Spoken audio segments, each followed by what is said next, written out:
le 6 août 2020, selon la tradition républicaine, le chef de l'État, M. Alassane Dramane Ouattara, s'est adressé à la nation à la veille de la célébration des 60 ans de l'indépendance de notre pays. Alors que l'on s'attendait à un discours d'apaisement au cours de son adresse à la nation, M. Alassane Dramane Ouattara a, au contraire, eu une attitude et tenu des propos qui ont exacerbé les tensions.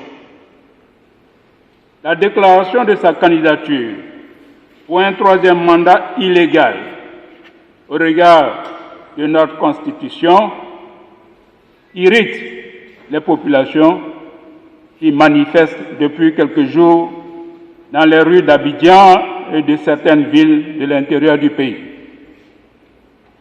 Cette situation pourrait déboucher sur une crise d'une gravité exceptionnelle si M. Ouattara persiste dans cette voie d'illégalité.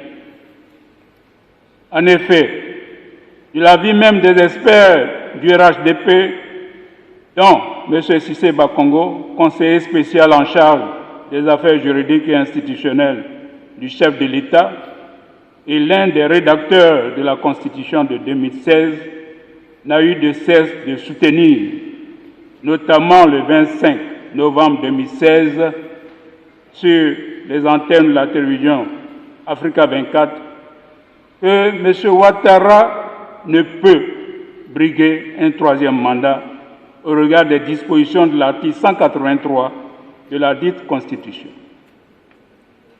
M. Sansa Kambile, actuel garde de Sceaux, ministre de la Justice et des Libertés, emboîtant le pas à M. Cissé Bakongo, a soutenu le 7 octobre 2016 devant la Commission des affaires générales et institutionnelles de l'Assemblée nationale qu'il est juridiquement impossible à M. Ouattara de se présenter à l'élection présidentielle de 2020.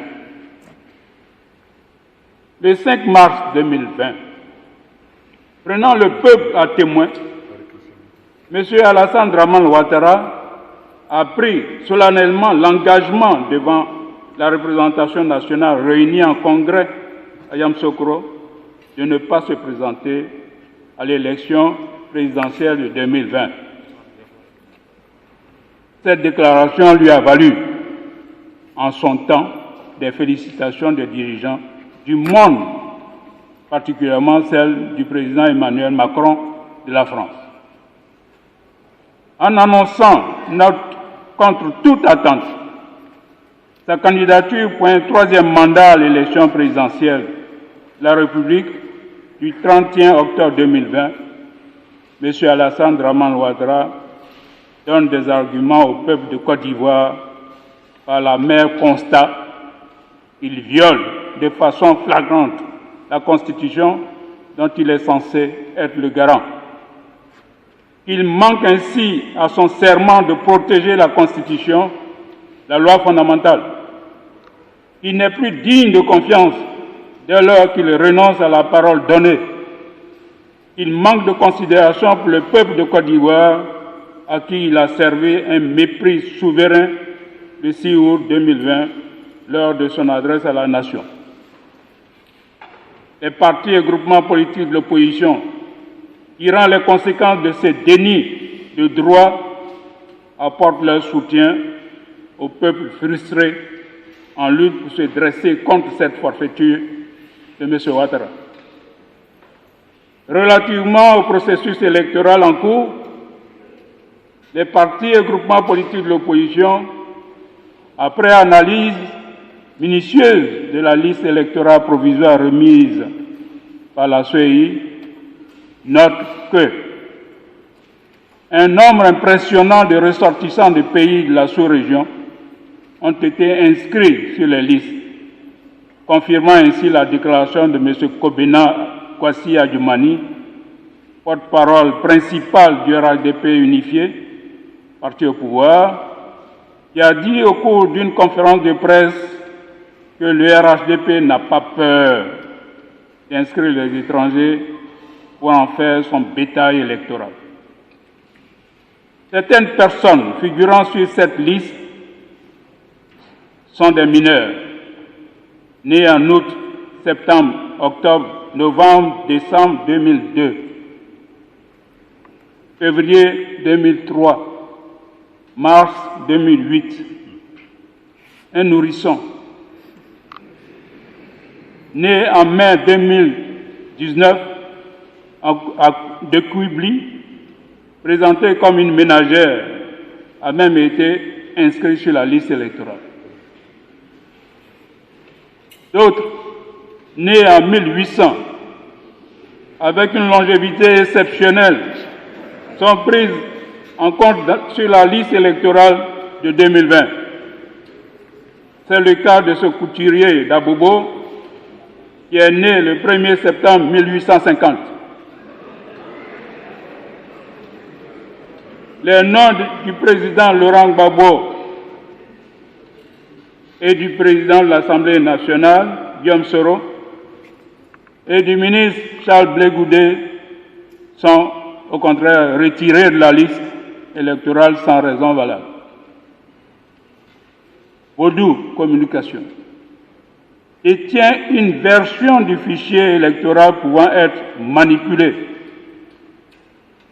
Interpellé par l'opposition sur l'utilisation de cet opérateur, il y a quelques mois, le président de la CEI avait affirmé que Vodou Communication ne faisait pas partie des structures retenues par son institution dans le cadre du processus électoral en cours. Cette affirmation s'est avérée inexacte, car Vodou Communication, dirigé par M.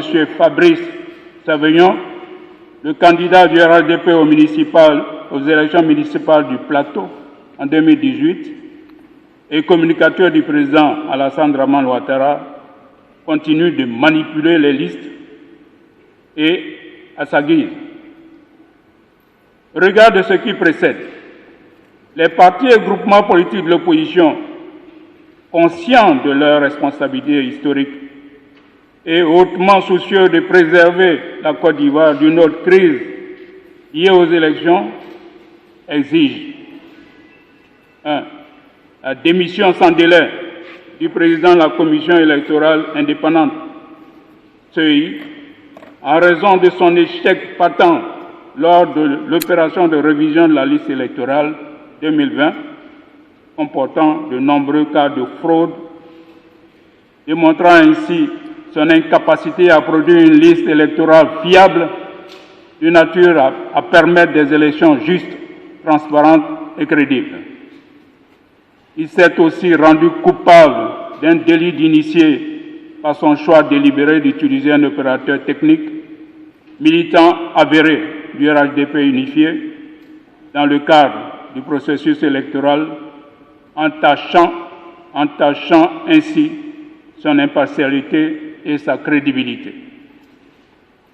L'élection d'un nouveau président de la CEI et l'application intégrale de l'arrêt du 15 juillet 2020 de la Cour africaine des droits de l'homme et des peuples en ce qui concerne le choix des représentants des organisations de la société civile et des partis et groupements politiques de l'opposition et la reprise des élections des CEI locales avant toute élection.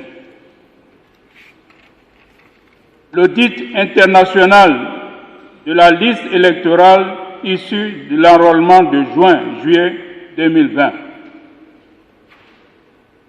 Nous exigeons toujours la réintégration du président Laurent Gbagbo, du président de l'Assemblée nationale Guillaume Soro et du ministre Charles Blé Goudé sur la liste électorale. Nous exigeons également la libération de tous les prisonniers politiques et militaires, le retour sécurisé de tous les exilés sur la terre de leurs ancêtres, le retrait par le président Alassane Ouattara, qui, au terme de son deuxième mandat, de se retirer de sa candidature à l'élection présidentielle du 31 octobre 2020 pour se conformer ainsi à la Constitution ivoirienne qui ne permet pas un troisième mandat. Les partis et groupements politiques de l'opposition ivoirienne appellent leurs militants, leurs militantes, les sympathisants et sympathisantes et l'ensemble des populations ivoiriennes à la mobilisation en vue d'obtenir du pouvoir HDP unifié l'exécution intégrale et sans délai de ce qui précède.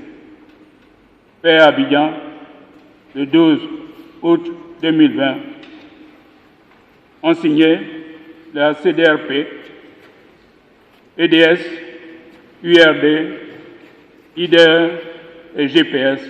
Je vous remercie.